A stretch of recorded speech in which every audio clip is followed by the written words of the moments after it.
Huh? Huh? A dark, satirical take on capitalism, job insecurity, identity, and how society pushes people to extremes who can't relate. Technically, No Other Choice isn't a new movie, but for most Americans, it is, so fuck it, we're gonna talk about this. Directed by Park Chan-wook, the South Korean film has been highly acclaimed. Very highly. I could be a dick and look for something wrong with it, but I can't. It's pretty much deserved. On the base of it, it's a simple premise. Yeom Hye-ran, a father and husband, was living happily in luxury until the Americans bought out Solar Paper and Fire, the company he worked for. Of the many employees laid off, you can guess where he stands, and the outcome is less than ideal. A lot of nice things have to be sold, they can't even afford the dogs, they even cancel Netflix, which is emphasized. I really love that. It's quite funny, as is the movie. It's all around hilarious. But as the title would suggest, the no other choice aspect comes in when he needs a new position. The problem is it's currently occupied and he isn't exactly next in line, so again, no other choice. Here we go again. The engaging performance by Lee Byung-hun, known for a lot of things. To Americans, a little show called Squid Game. Unfortunately, he's most prominent in the shit seasons. What kind of shit is this anyway? But he perfectly portrays a man who is slowly unraveling, in many ways internally.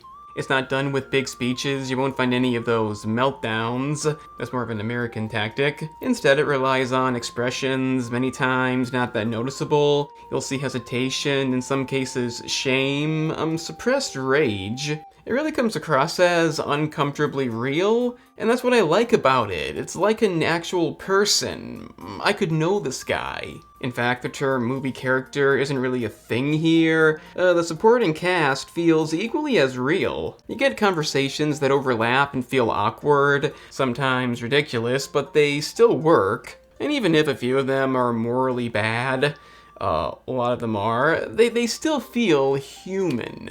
It's directed in a way that the scenes breathe instead of cutting for pacing. I'm aware that pacing is one of the most important aspects, but for a movie like this, it's kind of the exception. You don't want a perfect flow, you want realism, and in this case, the realistic tone is why it doesn't feel like a lecture. The number of directors who don't understand this is maddening. A movie that makes you think is a good thing, but it has to be entertaining. You have to enjoy it. Unless you're really getting into something serious, this is the blueprint for how to handle realistic topics. Also, and this is really important, the reason the acting works is because the performances and the visuals are directed in the same way.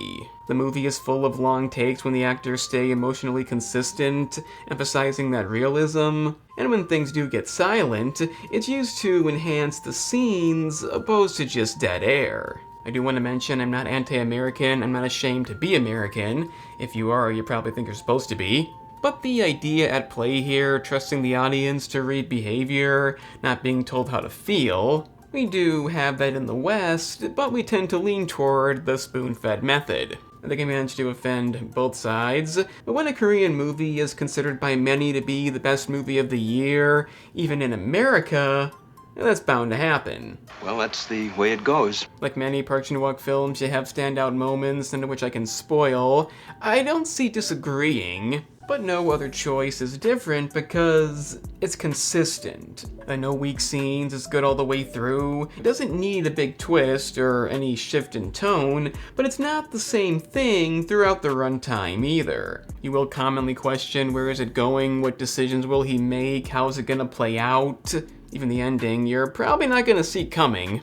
And it's because the movie only ever lets up when it showcases how real it can be. I think it's why critics talk about it so highly, despite the events at hand. It's a mature movie, that's the way they made it. It definitely has shock value and some bizarre scenes that can't be denied, but is not what you're gonna rely on here. I would like it though if you check out the main channel for other reviews on movies that aren't brand new, deep analysis and other topics. I have a gaming channel too, you'll find those links in the description. Anyway, the movie's quality comes down to this. It treats the audience like adults and the characters are actual people. With a premise like this, it's not the easiest thing to portray, but as many have said, it's done masterfully, definitely loud at times, yet also quite devastating. It's a movie a lot of us can relate to, hopefully not to the full extent, that'd be a big issue. And it all wraps up in a way that really couldn't have tied it all up better. Shocking while grounded, insane yet realistic, and other amazing qualities are the reasons we know the title,